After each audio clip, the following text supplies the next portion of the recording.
Yeah, on uh, the thing is my career, job, and financial prosperity, right? But we are discussing on chasing a career in military and paramilitary. In fact, my earlier plan was to work out, and I wanted to come here my full regarding. That was my plan. I wanted to come my uniform and stand and talk first. And then the didn't work for that. Is it not possible that I've been lost in planning to join other military, police, and other paramilitary? Anybody here? If you have an ambition to join, which one in particular? Effort. Okay, that's fine. Any other person that if there's an opportunity that wants to join any of the forces, whether paramilitary, civil defense, immigration, fire, and the rest of it. You have opportunity to join. You think you have opportunity? Yeah, like maybe if there's because there are some things that discourage some people not to. So what I'm trying to say that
100.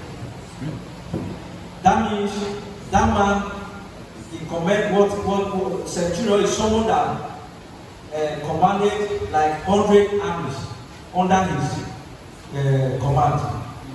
That is, even if you are an employer and your company or your business grows to the extent that you are an employer at 100 people, I think it's not a normal job. It's a very good business for you to have 100 people working under you. So Cornelius, as a centurion, he has other 100 soldiers that he commands in his own time. But through him, the Bible says that he was a very committed person, fearing God. Then at a point, God sent Peter to his house, to go and talk to him. And while Peter was there talking, then the Holy Spirit poured on him and the other people in his house, and they got converted. That to show that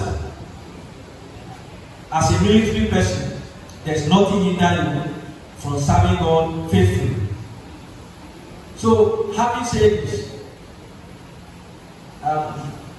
it will not be overwhelmed if you don't delve into the physical aspects of our discussion. Because the main purpose of this topic is to give us an enlightenment in case anybody is not in an ambition to join army, to join the paramilitary. So I will give you the lowdown or some of the qualifications in case you are here and want to join, what you should have. First of all, like in the army, there are some categories that you can join. You can join as a recruit. When you join as a recruit, when you pass out, the training is like 6 months. Then after the finishing of the training, you'll be given a last corporal, right? Like in the police, they call it constable. That is like army, that white robe here. That is the last corporal. In fact, is anybody living in any barracks here? Okay, you also. Which of the barracks? Police or army? Air Force. Okay. That should understand very well. So, when you feel from army as a recruit, the highest rank will be given is last corporal, police is constable.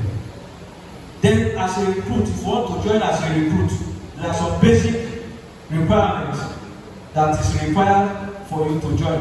One, you must be a Nigerian citizen. You must be a Nigerian. Because I'm going to localize our discussion to Nigeria. Because other countries have their own qualification. But as in Nigeria, anybody that wants to join Nigeria must be in Nigeria by birth. Nigerian citizen by birth. Then number 2, you must possess a national identification number. They introduce it of recent. You must have your name, national identification number. Then number 3, you must meet the age requirement. It's from 17 and it used to be from 18 to 22. But now I think it's like 17 now. At the age of 17 to 22, you can join. With your SSC, GC, NECO, or nothing. You understand? You can join.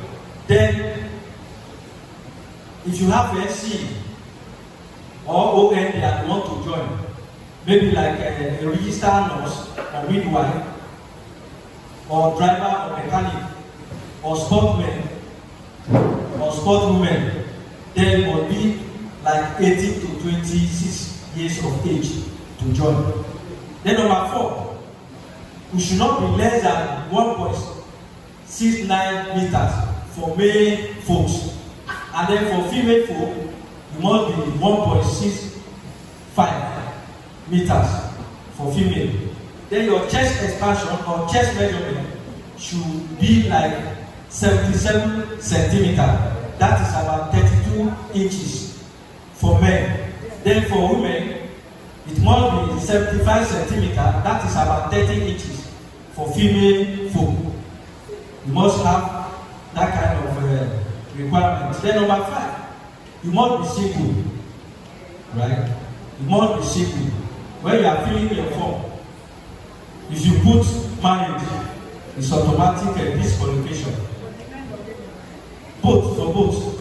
You must be single at the point of entry, right? Yeah. Then number 6, applicant must be medically, physically, and psychologically fit. This is self-explanatory, that you should not have any underlying ailment, any life-threatening ailment, such as asthma, tuberculosis, and the rest of it. You must have.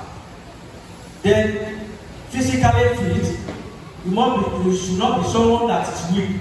That is, if they say you should run from here to other bridge over there, you cannot run, you can't fit. Or you say you should jump from here to police college and you cannot do it. That means you are not physically fit. That is why when you are going for the test, they ask you to go to a qualified or a recognized government hospital to get certificate of fitness. In case anything happens to you at the process of testing you for all these things, then nobody will be held responsible, right? So you must be physically, medically, psychologically fit, even mentally. Those with physical disability and tattoo are not eligible to apply. We are going to look at some of those physical disabilities that may disqualify you. Even tattoo is mentioned among the physical disability. Number 6, you will be free from any previous criminal conviction by a court of law. That is, if you have been convicted and sentenced to court before, except you have presidential pardon, you will not be allowed. Because in the process, your fingerprint will be taken and it will be matched. Once you discover that you are an ex-convict, you will be removed. You will not be allowed to attend. Then you have talked about academic certificate. Like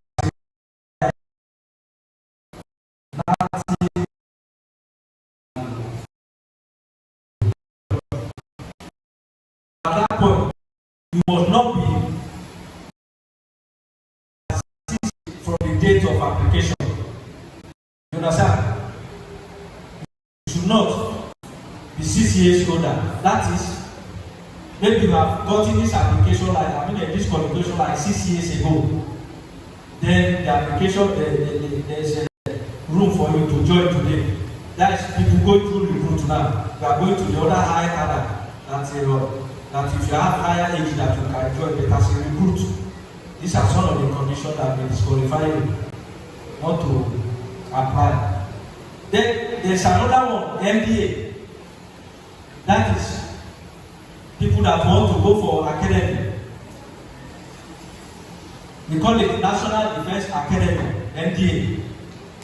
Then police have their own, also called Police Academy, Poland in Kano. It's a federal university. You go through JAM, you apply through JAM, then you are picked. And the minimum score in JAM should be 180 marks for scores. Your score should not be less than 180. Depending on the course that you want to do. It is 6 years program, 4 years program as well. You come out with your degree. Maybe at the end of the day, after passing out, if you want to continue that career, either as a Air Force, Navy, or the other soldier, you can continue. If you don't want to continue, you can come back and practice whatever you have read from there. So, in this instance, there's some qualification also that will allow you to go. As I say, you must pass your JAM very well. Then you must choose, if you are to go for MBA, you must choose MBA as your first choice. If you are to go to Police Academy, you must choose Police Academy, that is Poland, as your first choice for you to stand a chance to get admission. And after that, even after qualification, you need they will test you, like with UTME, they have their own, they will test you as well. If you pass down before they allow you to join. Then outside that, there is another one that they call it a DSSC, that's Direct Short Service Commission. What that means is that whether you're a male, be a male or female between the age of 24 and 29 years, you possess at least first degree of not less than second class, lower division or HND of no less than lower credit in the arts, sciences, humanities from any recognized university or polytechnic, as the case may be. The Direct Short Service Commission. This one you have already finished your degree program, then you want to join. You understand? From any of the universities, polytechnics, or the likes. Then you want to join as a direct short service. Or that is, and when you join, there are some limits that are there for you. But however, there are two categories. You have DSSC, that is Direct Short Service Commission, then you have Short Service Commission. You are going to see the difference between the two. Like when you want to go for SSC, officers have the option to convert to a regular commission, potentially allow them to reach higher rank like Major General. While the SSC officer is a higher achievable rank, is a typically Major General, that is the highest rank they can attain. It stops at Major General. Then, but they need to convert. If you want to go to full general, you have to go for commissioning. That means you have to attend or go for some other courses to be converted in order to allow you to upgrade to the full general. If not, if you go through direct service and social, the highest you can go is a Major General. These are some jargon. I don't know. Maybe you send me a soft copy so that you can digest it very well. Then let us see the difference between DSSC and SSC. Direct Short Service Commission stands for direct, which is mainly for graduates who have graduated in a certain subject, as I earlier mentioned, and those who would like to practice their career in the army. For example, if you're a doctor, if you're a nurse, if you're an engineer, if you're a pilot, then you can opt to go for this Direct Short Service Commission. You already have a career, then you want to go to army to practice that career. You know? In any of the field, you can apply. Then the Short Service Commission alternatively stand for those who join the Nigerian Army after competing with regular cadets. Regular cadets are the cadets that have spent 5 years in the Nigerian Defense Academy, as I earlier mentioned, NDA. The people that have gone to NDA to pursue their career there, that graduate after 4 or 5 years. So those ones that want to go for SSC, they have to go and compete with them. For instance, at times they can give them intensive course like 6 years, 6 months, in order to bring them apart, because they are already a graduate from having other things like engineer, doctor, nurses, and other things, pilot. Since they are graduates already and they want to go for this short service, they have to take them in a regular, rigorous training like 6 months or 1 year, so that they'll be apart with those guys that pass through the NDA, so that they will not be commissioned. Then the only challenge, those that went through NDA proper, they go higher rank, more than them. There's limits that those people with short service will reach, like they reach Major General. They cannot go to full general, except along the line, they go to another processing to recommission to another level before they can go to full general. That is the two major difference between someone that go through a normal cadet and someone that go through a short services. Then getting all these things in our mind, like some folk that go through these short services, some of them, as I mentioned earlier, some of them already have their own career, like doctor and all these things. I can see they go, like cadets, those people that go for that 5 years in like I say, university, if they are coming out, they give them 1 star, they call it a lieutenant, right? Am I communicating? Yeah, second lieutenant, first lieutenant. Okay, you are talking from the Air Force perspective. I'm talking from the other army. Okay, so they give them 1 star. But those people like that have their own career, like pilots, like doctors and other things, some of them need to come out with captain, 3 star. Some of them need to come out with major. That is evil. Do you know what? Because they have their union, like doctors, the way they place them, civilian place them, that's how the army or the police will place them as well. You understand? Like pilot, the way the level they place them in the normal civil setting, that is how the military and paramilitary is going to place their own doctor, their own pilot, their own engineer as well. So when all these normal cadets will be coming out with 1 star, some of them will be coming out with 3 star or even or 2 star, the case may be. So that is another advantage for those people that have graduated, have their own career before opting for these short services that you are talking about, right?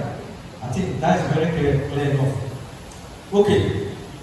Then there are some disqualification, physical disability aside. As I told you that we are going to look at some of them. One is a flat foot. You know flat foot now? Yeah. Right? Someone with flat foot will be disqualified. They said that you cannot wear boots properly.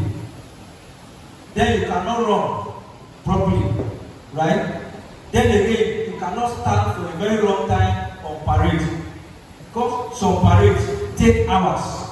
If you look at Independence Day parade, the soldier, if you want to watch television, they used to stay on parade, or maybe during the inauguration of a new president. You see them stay on parade for a very long time. So if you have flat foot, you cannot join. They will not take you whatsoever. They will not. Then another one is bow leg. Unnecessary bow leg. You know that? So if you have unnecessary bow leg, you will not be taken. Simply because you cannot run as well. You know, you cannot go to, there are some exercises that you cannot do. You cannot run, you cannot do parade. So bow leg is another thing. Then another one, the other leg. Yes, if your hair is locked together. No? Okay, leg abi? Okay, you know it better than me. So if your leg is locked together, it's another physical disability that will disqualify you. Then if there is stammerer, also they will not take you. Yes. Yes, if you have you seen a stammerer before? Yeah? You see someone that before you talk, you will beat you if you are near the person, he will beat you before you complete the talk. Have you seen before? So your tongue need to be free before they will take you. Then another one, if you are deaf and dumb, you understand? If you are deaf and dumb, they cannot take you. There is another medical condition.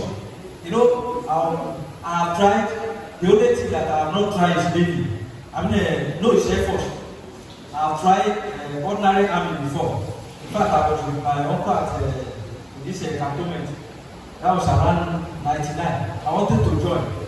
He discouraged me. He said, I should not join army. On my own, I went to Monica, I bought the phone, I got a letter from someone. So I traveled on my own to where my uncle refused to give me money properly. The money he gave to me could not even take me more than 3 days when I got to Magoni. So I had to go on my own leave. Because he discouraged me, so he didn't give me money. Then I went for the Navy. for Navy trial in Ademu. That is about PK side there. Went for this in there. In fact, that one I was successful that to the end. But at the end of the day, they give us from this no support that start to them. Because that one from the beginning, running, they ask you to run around the field, they give you time. After we finish running, the people that not they give you time frame. The people that not complete before that time, they were asked to go. Then immediately those people that finish the running, you go for the examination. After examination, people that they mark it throughout the night, the morning, they call the day of success. You go to another district, medical. Medical was a terrible one. That's where they disqualify many people. Like when we go to the medical, in fact the man, one family that came, the doctor that came to test us when he was coming, he was a very short man. He told us that before I come to you, if you know that your height is the same with you, you should leave the line. And if you know that I'm taller than you, you should leave the line. He said, you know what? We say no. He said during his own time, he was very tiny. Then he joined the Navy. He said Navy thought that he's going to grow. So after they have trained him, he said there's nothing they can do again. They are giving him all the necessary training. So he could not grow again. So they just leave him like that. So if you know that the same height with you, you should leave. In fact, when we go to for the medical, you naked properly. Naked, you don't wear anything. They will allow you to breathe in. You know, you breathe in, you breathe out. Then they will be checking your wonder here, in case of hernia, another thing. And we men, they check our testes. If you have one, if you test is equal to the two. Some people have one. If you have one, it's another disqualification.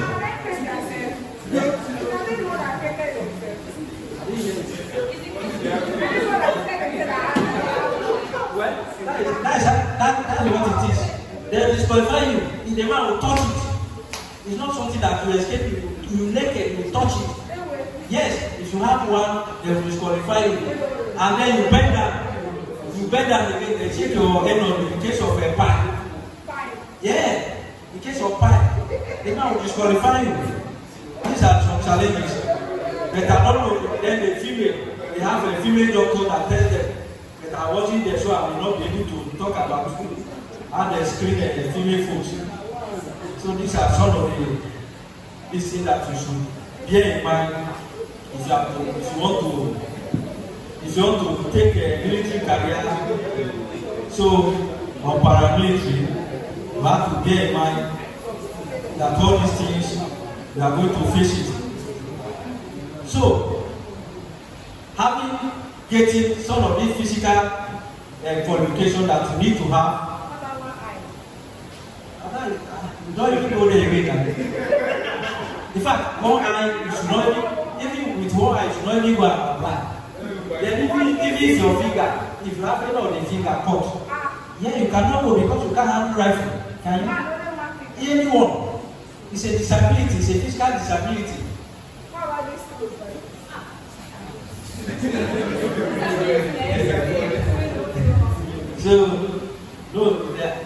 So tattoo. I hope we are all Christian. No, none of us will get tattoo now. Because you naked completely. So there's no hiding.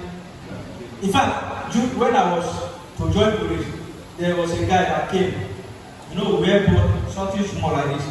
This guy, if you see his leg everywhere, cut, he was disqualified. The man, the screening officer said, this guy must be a robber. Without any verification, without any investigation. The way the guy cut everywhere. Even myself, I was afraid of the guy. You know, some of this I will hear now. At times, see them, it's cut everywhere. So that guy cut everywhere. That man will say, no, this one cannot, this is a robber. You don't go like that. Disqualified. So, thank God we are Christian. We are not indulged in all those things. In fact, if they discover that excess smoke, because there are some people that smoke is to the extent that even they come near you, perceive the odor, if they are sweating. If they discover, they disqualify you. If you are smoking, you need to hide it very well. If not, you will be disqualified. Because the heavy smoker because a heavy smoker cannot run, right? So these are the things you need to avoid. Then having seen all these things, what about the Bible's perspective about those supposed to be about military personnel or choosing a military career as a profession? You see in the Bible, like in the book of Matthew chapter 5 verse 13 to 16, service in uniform can be a platform for ministry and moral leadership. God can send you to become an army, to be a shining light there. The Bible says we are the salt of the world, right? We are the light of the world. You can be there to represent the image of God. There's nothing wrong with it, as long as you can maintain the image of God there. Nothing is absolutely wrong with it. Nobody should deceive you that as a Christian you cannot be an army, you cannot be a police.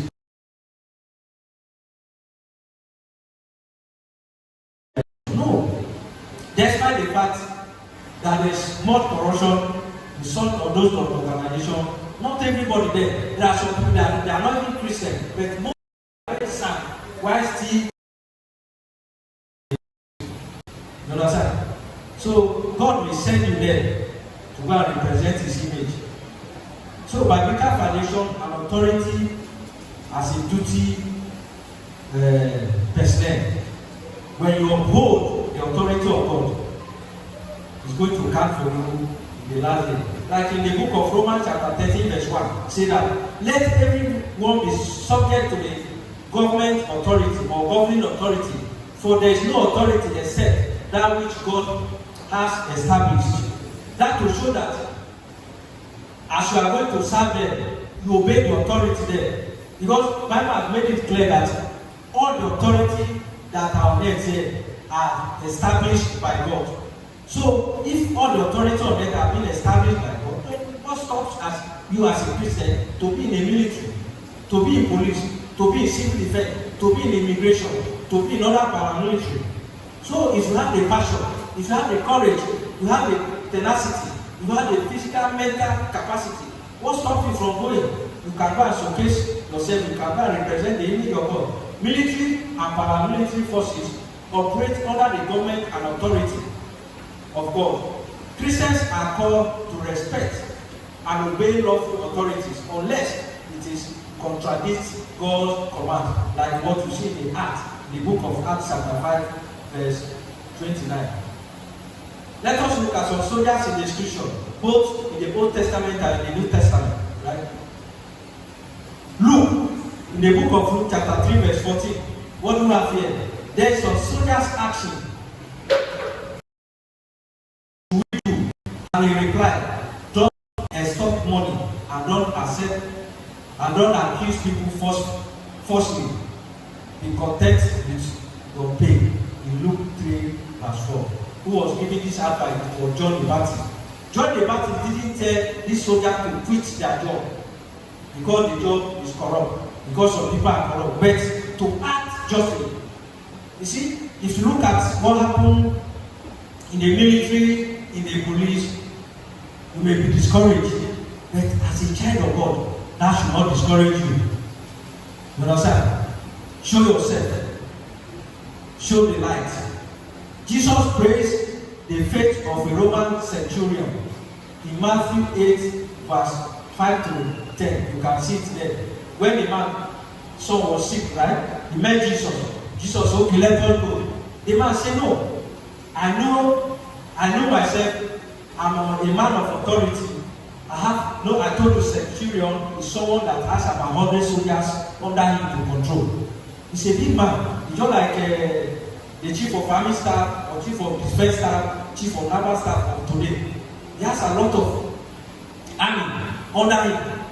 He told Jesus that I can tell one of my soldiers go, he goes. I can tell another one come and he comes.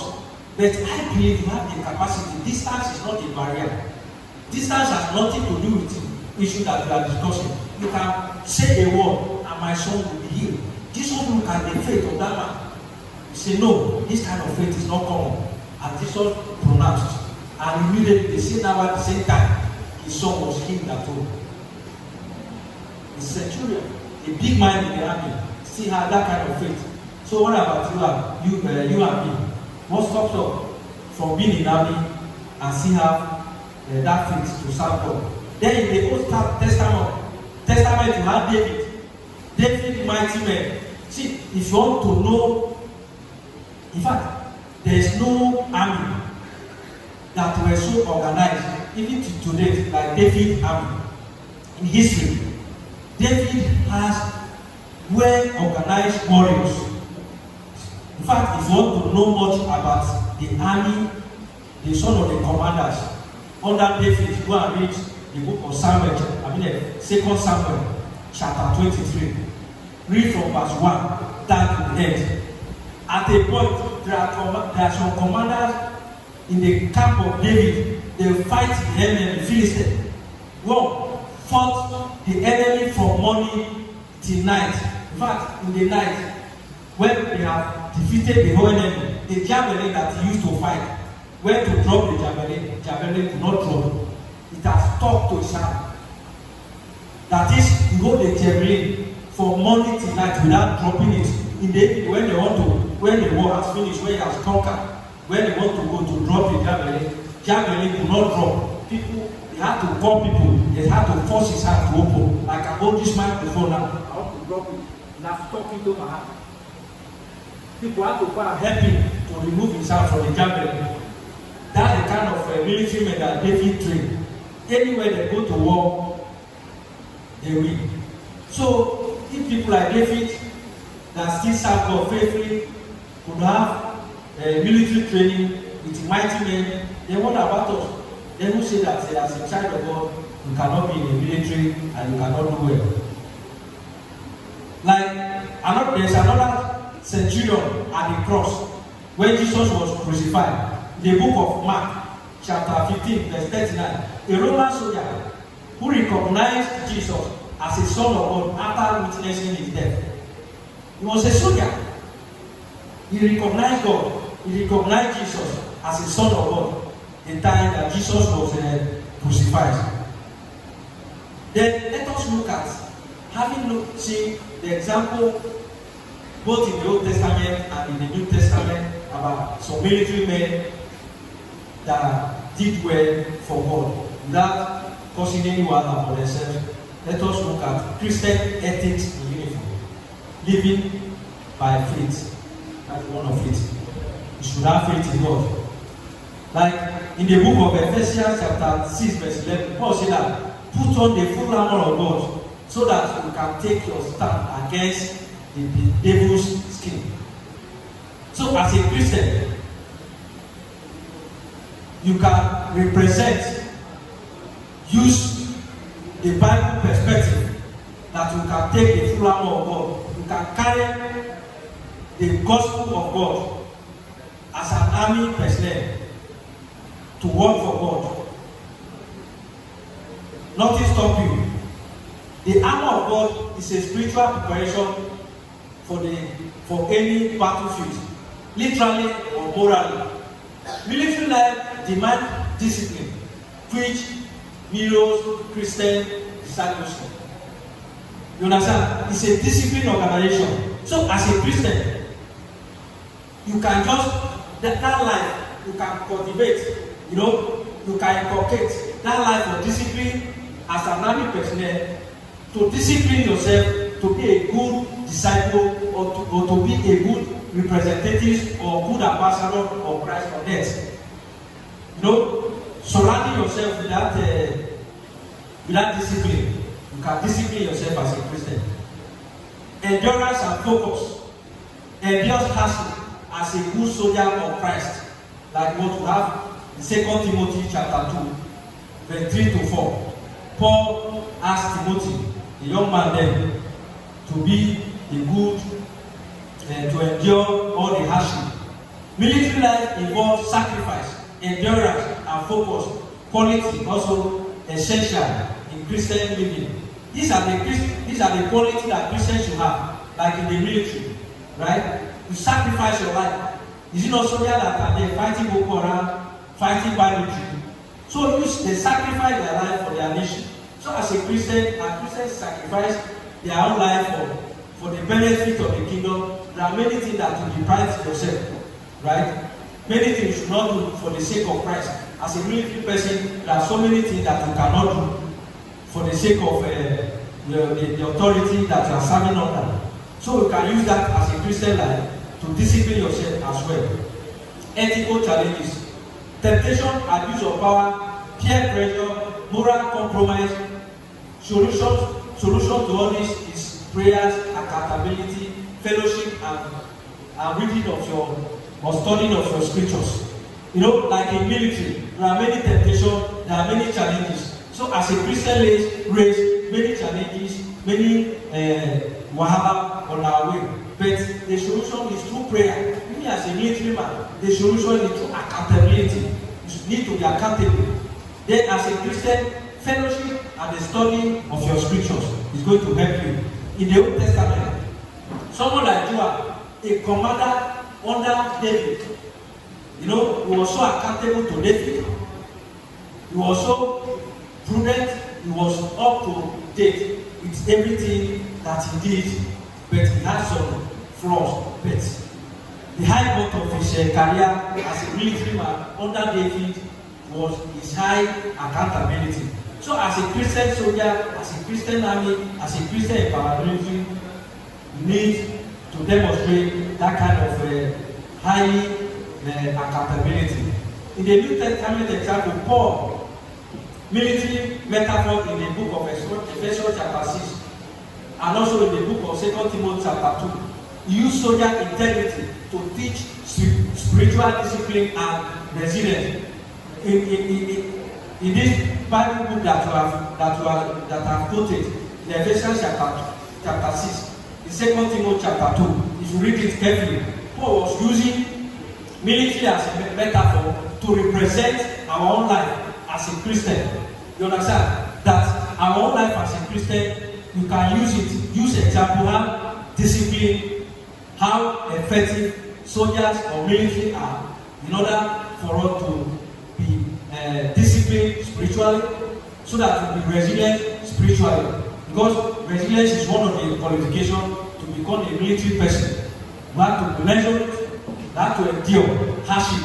Because you can trek, you can go to war, you can go for different trainings. In fact, people used to run away from training. During my own time, there are some officers that, despite the fact that local government, that state government to send money to them, still